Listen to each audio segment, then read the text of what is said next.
to connect a region of over 600 million bridges between our lands.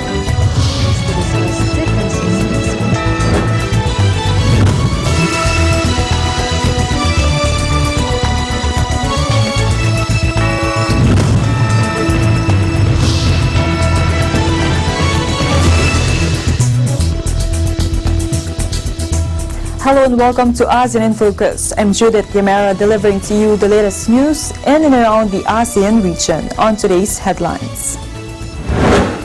The Department of Labor and Employment or DOLE on Wednesday assured that assistance will be extended to the families of two Filipino workers who died on board a fishing vessel crushed by a collapsed bridge in Taiwan. Philippine Ambassador to Russia Carlos Soreta said the government is working aggressively to improve the Philippines' market access to Russia, particularly on agricultural products. And the first Thai cave rescue movie promises thrills at Busan premiere.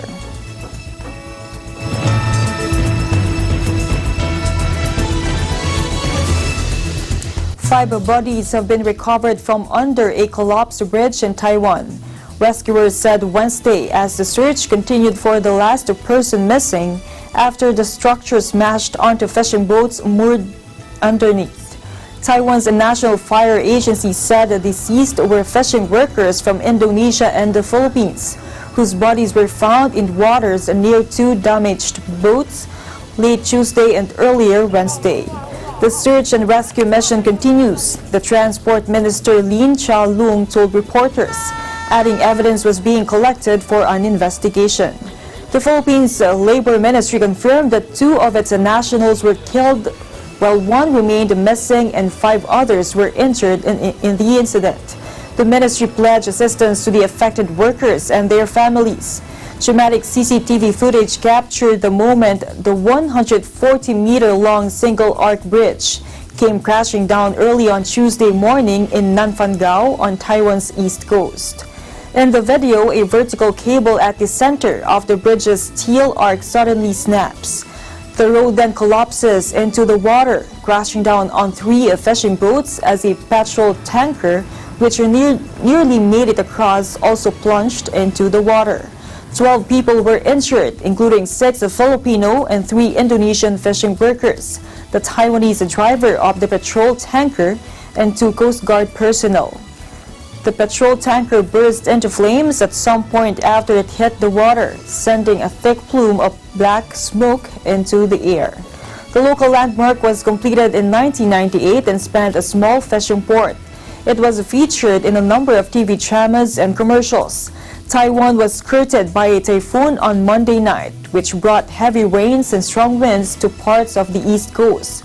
But at the time of the bridge collapse, the weather was fine.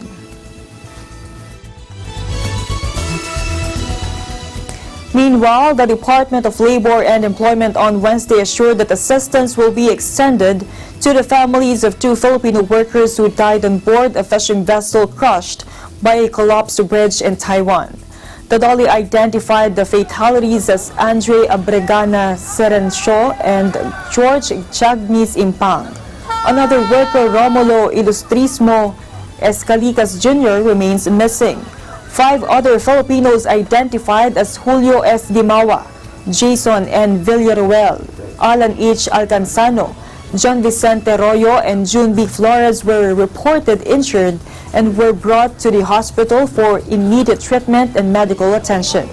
With this, it noted that the Philippine Overseas Labor Office or POLO in Taiwan is also facilitating the repatriation of the remains of Serencio and Impang. And I quote, officials at the POLO visited the victims at the hospital and provided their immediate needs and personal requirements, the DOLE said. POLO Taiwan is on top of the situation and providing necessary and extended assistance to the affected workers and their families to recover from the unfortunate incident, the statement added. The search and retrieval operation on the collapsed bridge in Nanfangao, located in the island nation's Yilan County, is still ongoing.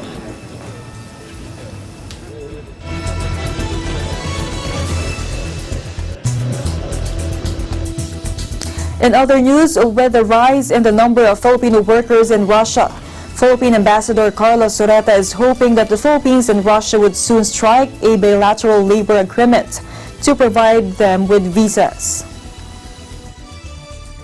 Over the past few years, dumami po ang pumupuntang Russia at nagtatrabaho. Ito ay nangangailangan dahil walang agreement, kokonti lang ang may legal visa para specific dun sa trabaho nila na caretaker or household service worker.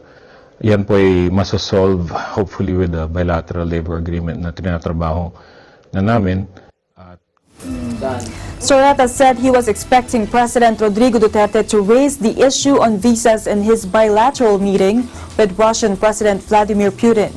Once a bilateral labor deal is signed, the envoy said the Filipino workers in Russia would be granted legal status. Moreover, he said he would also be pushing for legalization or amnesty for Filipino workers in Russia. Soreta said that there are currently about 10,000 Filipino workers in Russia, with 90 to 95% of that number working as nannies or household service workers. However, he said that only very few Filipinos are legally working in Russia because there are only about 100 legal visas available for nannies and household service workers. Soreta said that Filipino workers are also faced with the challenge of competing with Russian nannies and household service workers for jobs. Yung trabaho ng nanny at saka household service worker kayang gawin ng Russian. Meron mga Russians na available and willing to do the work. So medyo hindi mabuksan yung, madagdagan yung criteria ng visas para dun sa mga household service workers or nannies.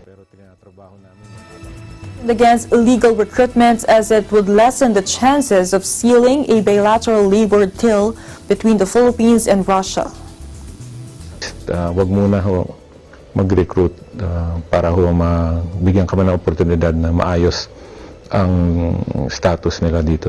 Kailangan kasi natin patunayan sa Russian government na marunong tayo sumunod sa kanilang batas at mas tataas yung trust and understanding para basis para mag-negotiate. The envoy said that the embassy reports every single instance of illegal recruitment or human trafficking to its home office in Manila. According to him, the embassy has not yet reported a case of an employer physically hurting their Filipino employee, but just one sexual assault case they are currently pursuing. The embassy is also assisting and providing funds for Filipinos in their repatriation. In recent weeks, they have had 17 repatriations to date. Philippine Ambassador to Russia Carlos Soreta also said the government is working aggressively to improve the Philippines' market access to Russia, particularly on agricultural products. Primary objective is market access. Russian tastes are evolving. They're willing to try things that are new. So we have, I believe, a good market here for agricultural products. As early as the first meeting between President Rodrigo Duterte and Russian President Vladimir Putin during the Asia-Pacific Economic Cooperation or APEC meeting in 2016, Soreta said that two leaders vowed to announce good news that will create more opportunities in the agricultural, fishing, and manufacturing sector. There will be agreements that will create demand for our products, which means more workers will be employed by the corporations. Farmers will get higher value for their products. Manufacturers will be creating more jobs. And more importantly, the Philippines will be identified as a major player in the agricultural market here, and the food market here, food and drink. Have to overcome challenges such as Russia's current impression of the Philippines. The problem ho talaga is Russians have very little knowledge of the Philippines. What little knowledge they have are stereotypical of the Philippines. So dahil nga we're identified more with another country where they have problems, so they identify us with that country. He has assured Russia that the Philippines will not get in between its problems with other countries.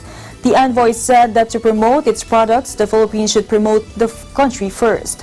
Moreover, he said they are also boosting culture, art, and tourism promotion. Sureta meanwhile said he is confident that Duterte is in a very great position to speak about the Eastern perspective in his bilateral meeting with Putin.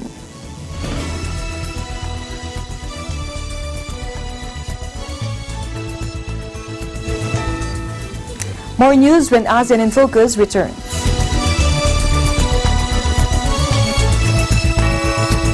Events happen around us all the time, in our community, in our country, around the world. Events that affect people, move communities, or simply inspire us. Interesting events that people need to know. In these interesting times, we continue to be a competent partner in delivering news about these events. Fast, accurate, balanced, eagle news, because we live in interesting times.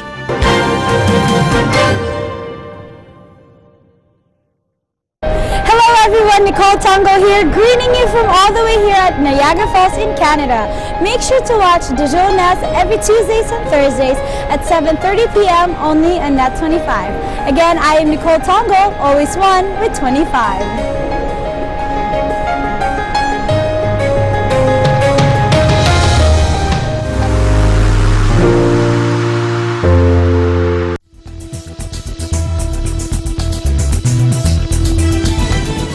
Welcome back. The lead implementing body for the Master Plan on ASEAN Connectivity, or MPAC 2025 Strategic Area of Sustainable Infrastructure, held the Forum on Development of Framework for Improving ASEAN Infrastructure Productivity at the ASEAN Secretariat in Jakarta on the 30th of September to the 1st of October. The forum brought together more than 60 participants, including representatives from sectoral bodies, ASEAN Dialogue Partners, Sectoral Dialogue Partners, Development Partners, and representatives from multilateral development banks to exchange views and share experience on promoting and improving infrastructure productivity. As part of the project on development of framework for improving ASEAN infrastructure productivity, the forum discussed the draft framework, priority areas and activities, as well as steps to implement the framework. Representatives from ASEAN member states had in-depth discussions in the breakout sessions to identify regional capacity building activities to support the implementation of the framework, which is expected to be finalized by early next year. The forum was part of ASEAN's ongoing efforts under MPAC 2025 to enhance infrastructure development and cooperation in the region, with increasing demand for sustainable infrastructure and investment in the region.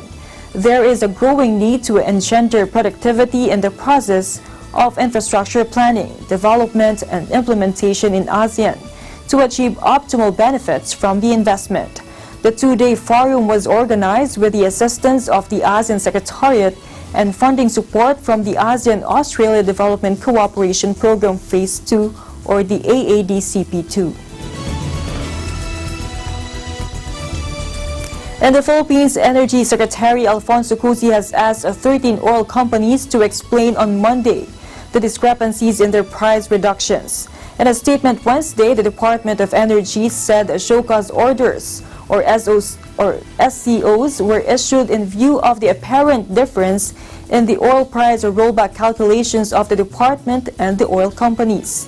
The SCOs would provide these companies the opportunity to explain how they arrived at their respective oil price or rollback calculations, it said.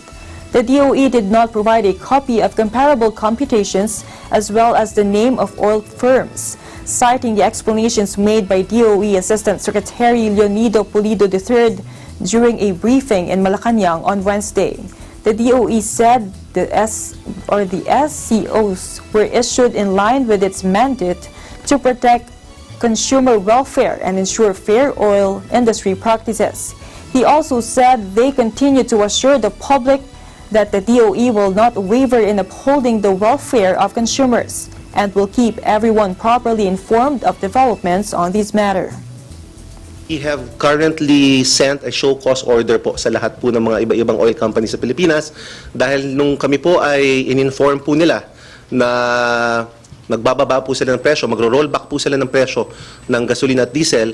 Nung kinumperan po namin, when we compared this with yung computation po namin kung magkano po dapat ang pagbaba o pag-rollback, mas mataas po yung kanila. So, ibig sabihin, baliktad, mas mababa po yung rollback nila by about 22 cents for gasoline and about 0.06 cents for diesel. And we want them to explain it. Hindi naman po namin sinasabi na mali sila, but we want to give them the opportunity to explain to us bakit po ganon. Meanwhile, the Philippine peso ended on Wednesday sideways against the US dollar, while the main equities index lost a new still because of trade concerns and additional geopolitical issues. The local currency finished today at a 51.94, almost unchanged from the previous sessions of 51.93, which BPI research attributed to rising tensions between the North and South Korea. It opened at 51.92 and traded between 51.87 and 52.01. Average level for the day stood at 51.92. Volume reached $969.1 million US dollars, lower the day ago's $1.17 billion US dollars. The peso is seen to trade between 51.80 and 52.10 against the greenback on Thursday. On the other hand, the Philippine Stock Exchange Index, or the PSEI, lost 1.67%, or 129.18 points, to 7,610.68 points. All shares gave up 1.10%, or 51.36 points, to 4,635.68 points. Industrial posted the highest drop at 1.71%, trailed by financials 1.69%, property and services both at 1.65%, holding firms with 1.33%, and mining and oil with 0.59%. Volume reached 453.98 million shares, amounting to 6.1 billion pesos. Losers led gainers at 110 to 80, while 46 shares were unchanged.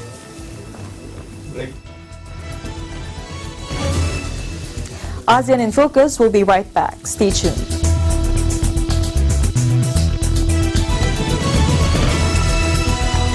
Innovation, digital disruption, globalization. Startups, micro, small, and medium enterprises, as well as large corporations, all face interesting challenges in the market today. Peek into the world of exciting opportunities and partnerships to drive growth with the latest business news and information. We are open for business. Join the conversations to create a more vibrant environment for entrepreneurship. Catch Open for Business every Saturday from 5 to 6 p.m. Open for Business, from vision to action. What's up, everybody? Just like snow in Las Vegas being a rare thing, so are opportunities in life. So whenever they come around, seize the moment. Tune into Digital Nest on Tuesdays and Thursdays at 7:30 p.m. only on Net 25. I'm Ahmed Santos, your EBC correspondent, always one with 25.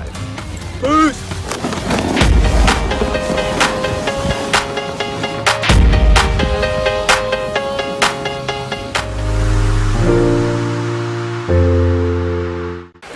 Hello, Digital Nesters! Thanks so much for watching this video. Make sure to give it a thumbs up and don't forget to subscribe to watch our future features.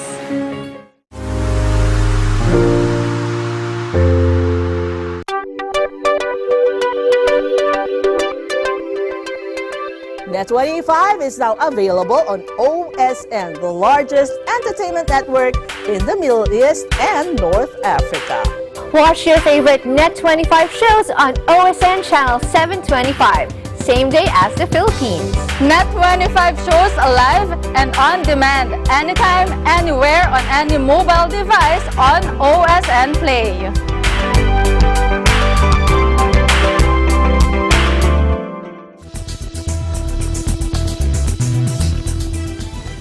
Welcome back. From flooded passages lit by headlamps to urgent voices echoing off cramped walls, the director of The Cave, the first big screen retelling of the Thai rescue operation, promises to capture the peril of the mission when the movie premieres at the Busan International Film Festival. Take a look.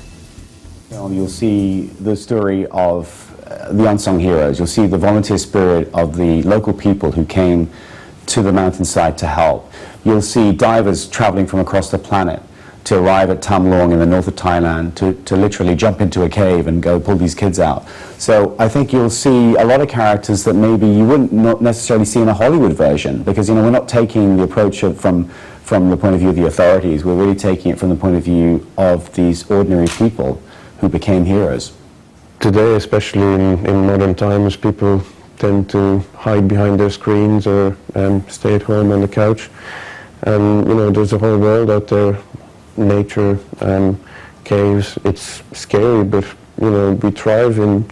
The whole fact of evolution relies on us having fears and facing our fears and overcoming them. So that's something I want to share with the world. I was afraid in cave. I'm always afraid when I go cave diving, but how I manage those fears and overcome those fears is something that humanity really needs, and it's in modern day life that tends to be lost in a lot of people. Thai authorities have now called in cave rescue divers from the international community to help with efforts to locate the children. They're 2.5 miles in the earth. They're behind a wall of water. No rescue mission like this has ever been attempted. It's unprecedented. And that is the latest news in the Southeast Asian nations. Stay updated about the ASEAN region. I'm Judith Liamera, and I'm on with 25.